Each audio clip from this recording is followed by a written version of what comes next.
Imos kasama ang kanyang Pangulo, Ginoong Rico Riquera.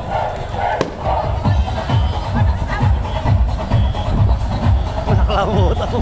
Gigit na ako, umaro ka pa rin. Hindi na nakasigit sa gitna. Huwag kayo lumapik. Sa dami po na ating parada, kasalukuyang dumadaan po ang officers and members of the United Cavite Mountaineers Incorporated, headed by Mr. Jojo Gallardo.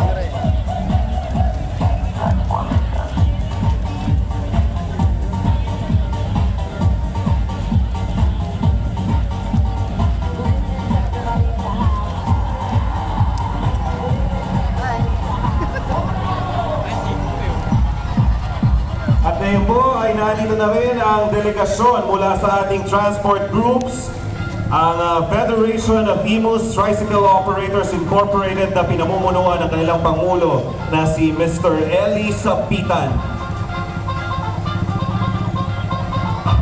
Ang mga grupo pong ito ay binubuo ng Pismoda sa pamumuno ni Ginoong Abot